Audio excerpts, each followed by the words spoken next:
Vamos a ver algo sobre comprobación de resultados que se puede hacer, por ejemplo, para saber si tenemos bien los resultados de un examen, si no tenemos errores, ¿de acuerdo? Ya como os había comentado.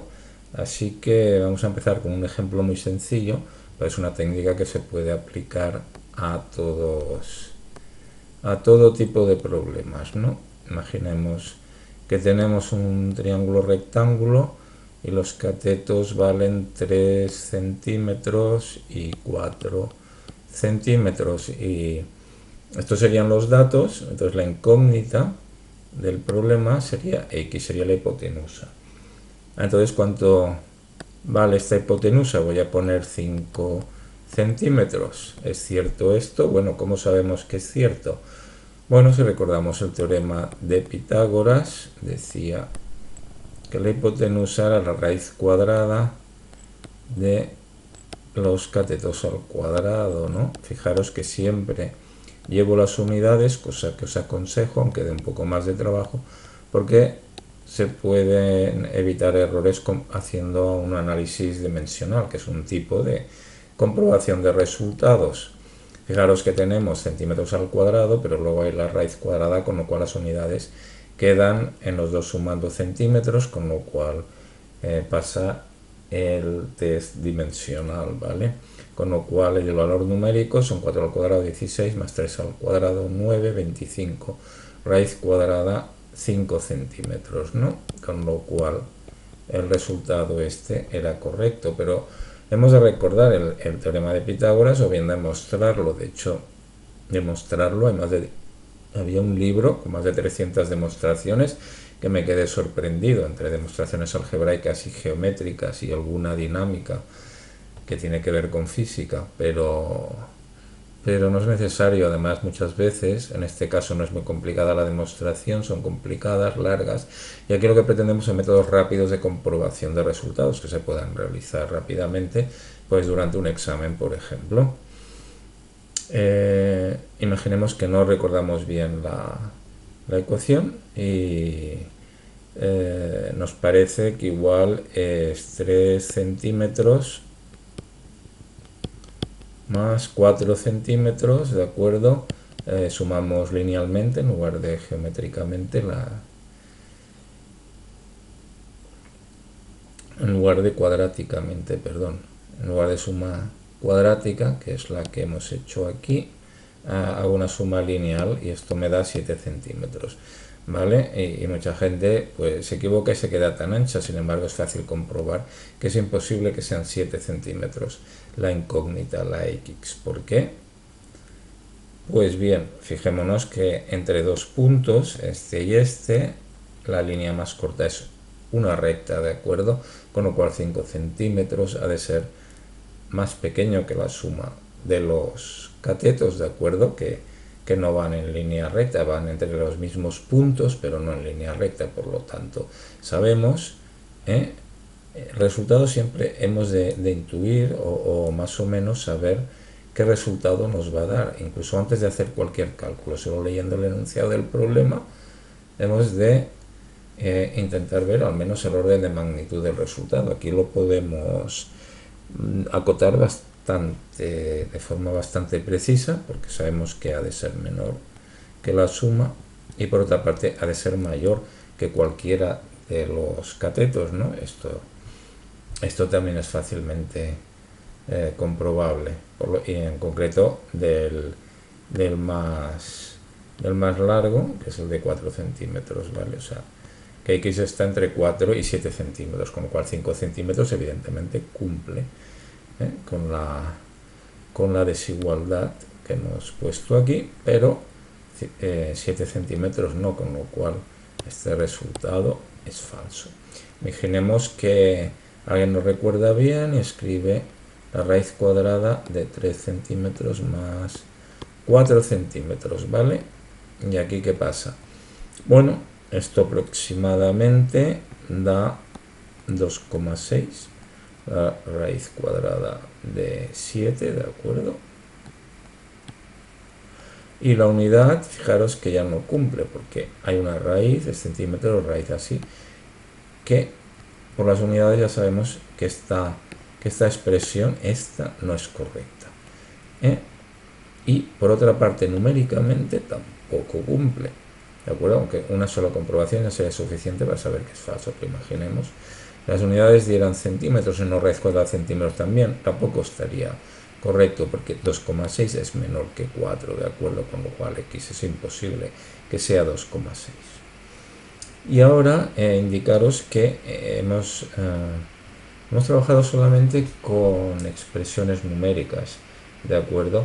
Y ahí podemos hacer algunas comprobaciones, como habéis visto, pero es más interesante introducir siempre que se pueda expresiones simbólicas, operar simbólicamente y solo al final sustituir los valores numéricos de los datos, con lo cual lo que vamos a hacer es dar valores simbólicos a los datos y operar simbólicamente y luego dar el resultado final. Así que, por ejemplo, llamaremos A igual a 3 centímetros al cateto más corto y al cateto más largo, que llamamos B, igual a 4 centímetros, ¿de acuerdo?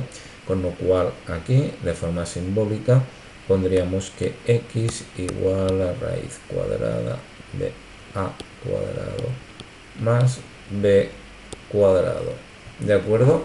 Y ahora ¿qué ocurre? Bueno, pues que aquí podemos hacer muchas más pruebas. ¿Por qué?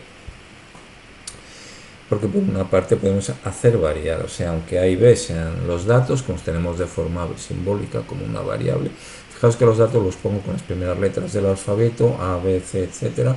Esto es una buena práctica para saber inmediatamente qué símbolos corresponden a datos y qué símbolos corresponden a las incógnitas. Las incógnitas se suelen asignar las últimas letras del alfabeto como X, Y, Z en este caso. Le he llamado X, ¿de acuerdo? Pero igualmente ahora podemos variar A y B. En caso concreto podríamos, bueno, caso concreto sería, por ejemplo, hacer tender A igual a 0. ¿Qué pasa con la expresión de X por B? Pues que vale B, ¿no? Y si el límite cuando B tiende a 0 de X, que vale A, ¿no? Vale, vamos a ver si esto es cierto. Esto es... aquí en la figura se ve muy fácilmente. Si yo hago la A muy pequeña, el triángulo será así, con lo cual la hipotenusa y B quedan muy cerca y su valor es muy parecido, ¿no? Tendríamos que X aproximadamente igual a B.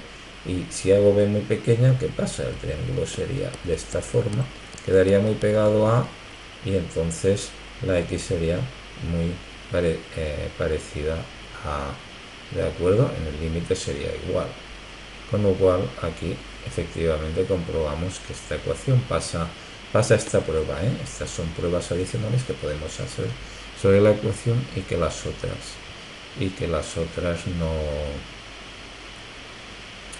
no pasarían, ¿de acuerdo? O sea, son pruebas adicionales que podemos hacer que solo con los valores numéricos no podríamos, ¿vale? Entonces, ¿qué más pruebas podríamos hacer? Si A y B aumentan, la hipotenusa debe aumentar, ¿no?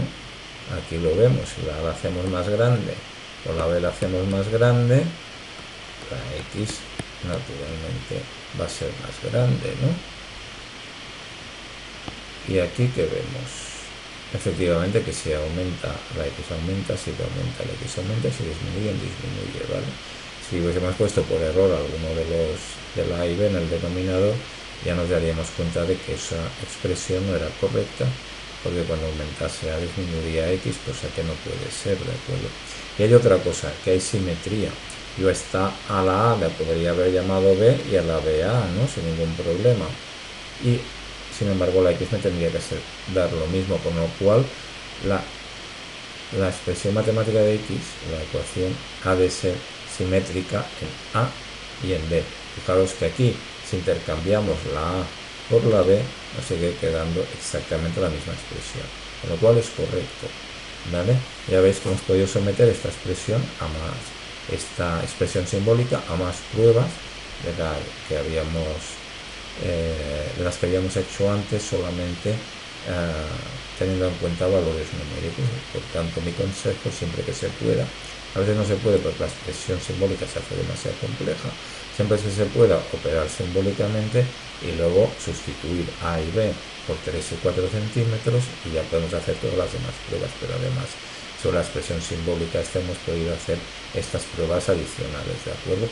Ahora miras, esto es muy fácil y esto no es lo que tenéis que aprender en las asignaturas que tenéis este curso, bueno, pero se puede aplicar a todo esto. He puesto este ejemplo tan sencillo porque sé que lo conocéis, pero hagamos alguno de cálculo. Integral de x cuadrado diferencial de x.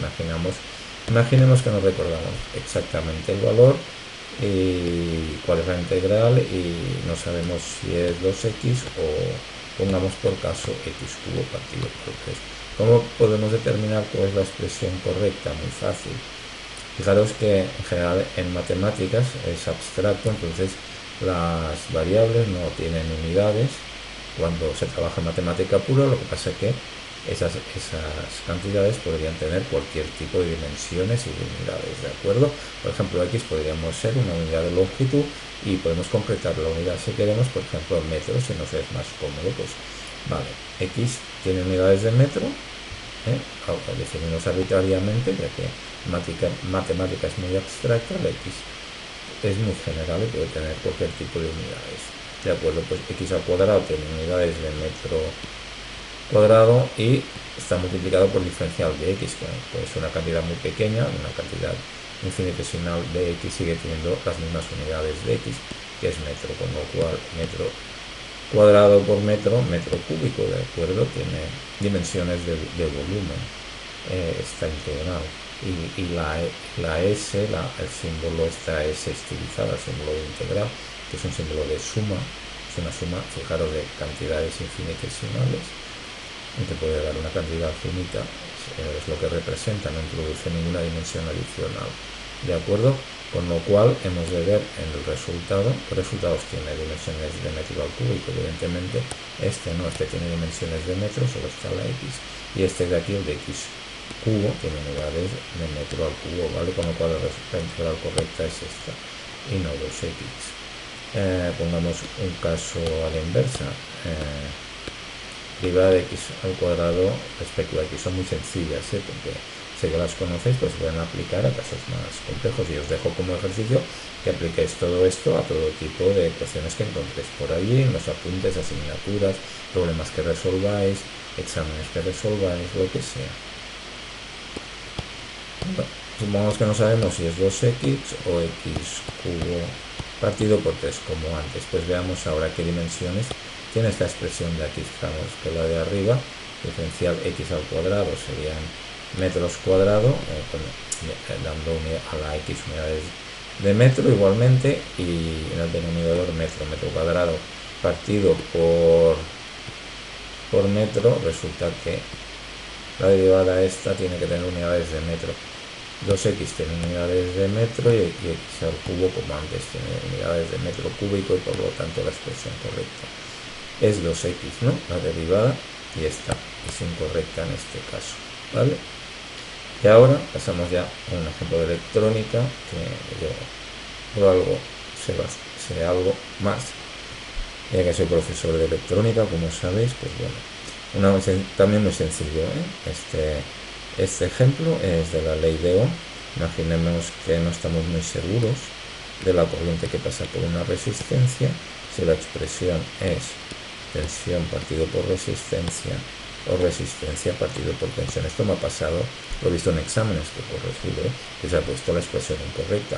Y con este tipo muy sencillo de comprobación que os planteo, se pueden evitar este tipo de errores. Claro, con los nervios del examen puede ser que alguien lo ponga al revés, pero fijaros que es muy fácil. Si sabemos que el concepto de resistencia es ofrecer resistencia al paso de corriente, cuando se aumenta la resistencia, ha de disminuir la corriente que pasa, ¿no?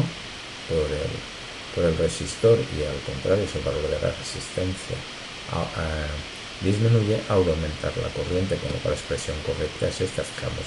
Fijémonos que esta expresión de aquí, si aumenta la R, no aumenta la corriente. Si disminuye la R, disminuye la resistencia, disminuye la corriente, lo que no tiene sentido. Para la expresión correcta es su corriente igual a tensión partido por resistencia, que es la ley de Ohm en un resistor. Bueno, pues un poco es esto lo que os quería comentar. Os dejo como ejercicio que hagáis todo tipo de comprobaciones, me lo comentáis, me podéis poner comentarios en el foro, a ver qué os ha parecido esta presentación, si os interesa que os explique más cosas o tal, y si veo que hay interés, pues os explicaré más, porque hay muchos más métodos para comprobar, y para resolver. O sea, son métodos generales de resolución de problemas y hay libros también que os puedo comentar, etcétera. Y esto lo podéis aplicar en todas las asignaturas y durante toda la carrera y después de la carrera, es decir, para toda la vida. O sea que son cosas que a lo mejor como son tan generales, pues no se explican en ninguna asignatura concreta.